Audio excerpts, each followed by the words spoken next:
Olá, que bom começar mais uma análise do nosso material de origem com a gente. Hoje, nosso mergulho é nas páginas de um dos textos mais antigos e influentes de toda a história.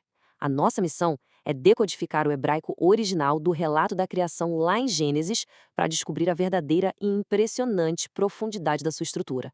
Vamos embarcar nessa e ver o que o texto original realmente tem a nos contar. Sabe quando a gente lê um texto antigo traduzido e fica com aquela pulga atrás da orelha? Pois é, isso é super comum. O que uma palavra tão simples quanto criar pode estar escondendo ali na superfície?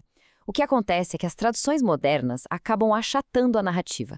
Elas repetem uma única palavra como criou ou fez, e essa simplificação passa um rolo compressor numa verdadeira obra-prima arquitetônica, cheia de códigos linguísticos inseridos de propósito pelo autor original.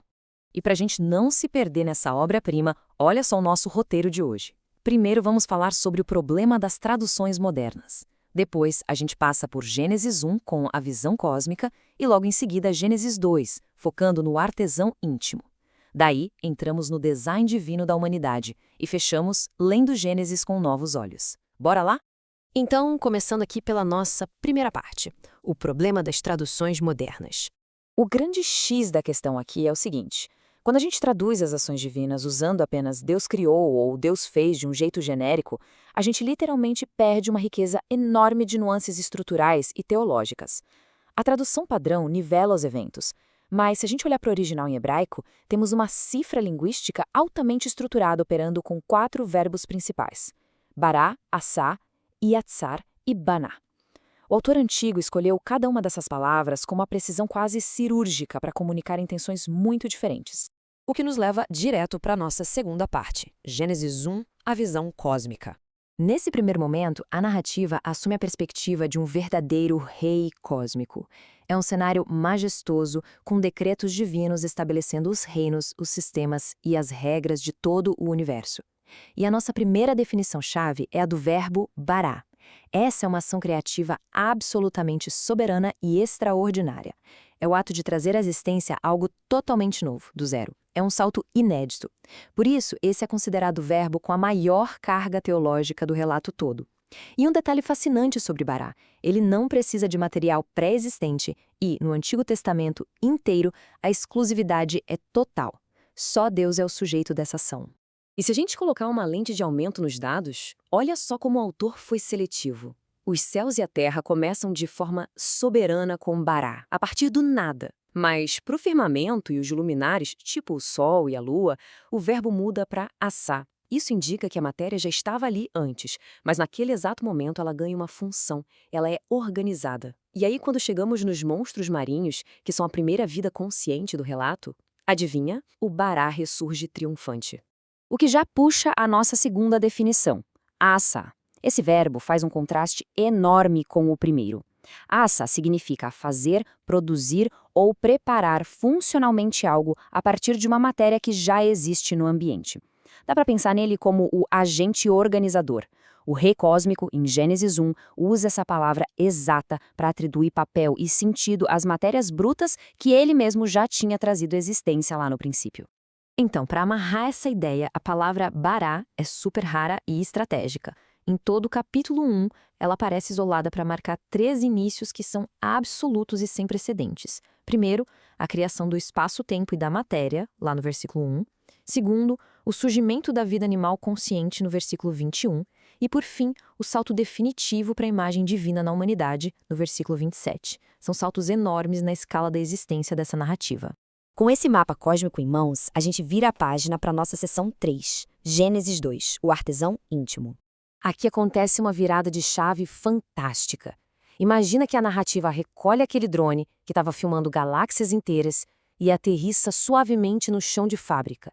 E é nesse ponto de intimidade que a gente esbarra num verbo incrivelmente tátil, yatsar. Na raiz, isso significa formar, modelar, esculpir mesmo, com o cuidado de um olheiro trabalhando com o barro. É um trabalho muito artesanal. Saem os decretos distantes dos céus e entra o trabalho manual, ali de perto. E o que a escolha de Yatzar revela na prática? Muita coisa. Primeiro, uma intimidade absurda. São literalmente mãos trabalhando o barro.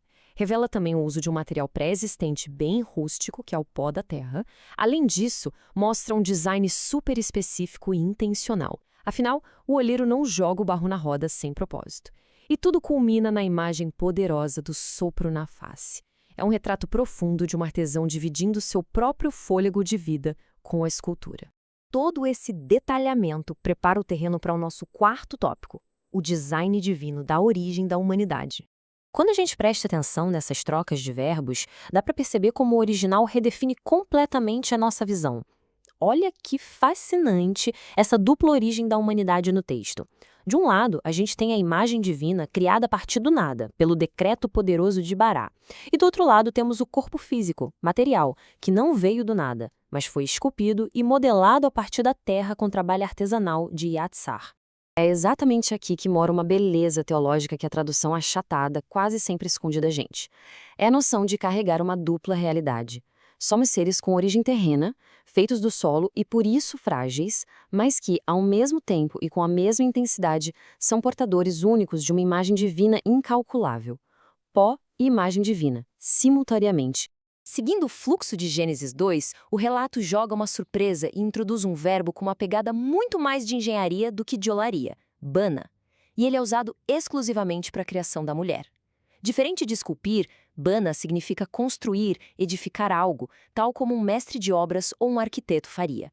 É o planejamento de uma obra estrutural complexa. E aqui está a grande quebra de paradigma do autor antigo. Enquanto os animais e o primeiro ser humano foram modelados da terra, a narrativa muda a palavra e o material para deixar algo muito claro. A mulher não foi modelada da poeira do chão. Ela foi edificada estruturalmente a partir do lado do homem. Não é só moldar barro, é construir um projeto a partir de uma estrutura central que já existia. A riqueza da palavra bana é imensa. Na prática, a gente está falando de uma obra de engenharia de alta complexidade.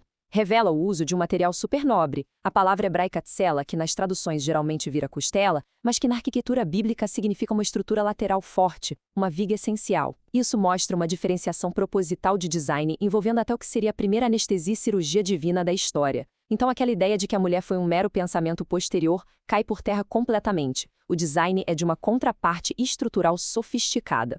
E para a gente manter o equilíbrio, é vital comparar as visões macro e micro. Em Gênesis 1, com o verbo bará, a gente lê macho e fêmea criados no mesmo decreto soberano, o que garante igualdade absoluta de valor divino perante a criação. Já em Gênesis 2, o verbo baná foca na construção a partir da viga, indicando um design diferente que requer uma parceria estrutural. O grande resumo da ópera é que o autor hebraico intercalou esses verbos para comunicar uma complementaridade estrutural através de designs diferentes. Sem o original, muita gente acaba criando uma hierarquia de importância que não existe. O verbo baná reforça uma profunda unidade. São partes indispensáveis que se complementam perfeitamente e não que competem entre si. E assim chegamos à nossa última sessão, lendo Gênesis com novos olhos. Depois de passar por essas nuances incríveis, a genialidade literária dessa narrativa dupla fica cristalina. Por um lado, no capítulo 1, temos o Rei Cósmico. Sua voz decreta do nada a matéria universal e organiza galáxias com autoridade suprema. Pelo outro lado, no capítulo 2, a cena foca no Pai Artesão. Aquele que desce ao solo, suja as mãos modelando barro, faz cirurgias íntimas e edifica relações de perto. São duas perspectivas essenciais e complementares, amarradas por esses 4 verbos pilares. E o legal é que essa leitura atenta é constantemente validada pelos pesquisadores. Como o acadêmico Gordon Wenham aponta muito bem, as distinções entre verbos como bará, assá e yatzar possuem uma relevância teológica enorme. Eles não são só sinônimos aleatórios jogados ali para evitar que a leitura fique chata. Com certeza não. São escolhas cirúrgicas que marcam saltos de sentido, de intimidade e de engenharia dentro de como eles compreendiam a criação do mundo. E para fechar a nossa análise de hoje, deixe uma reflexão provocativa. Quando a gente estuda textos tão antigos de outras culturas, o que mais será que está lá, pacientemente escondido sob a superfície limpinha das nossas traduções modernas? A riqueza transformadora dos detalhes está sempre lá, incrustada no texto original, só esperando por mentes curiosas dispostas a aprender mais profundamente. Muito obrigado por nos acompanhar até aqui e até o nosso próximo mergulho.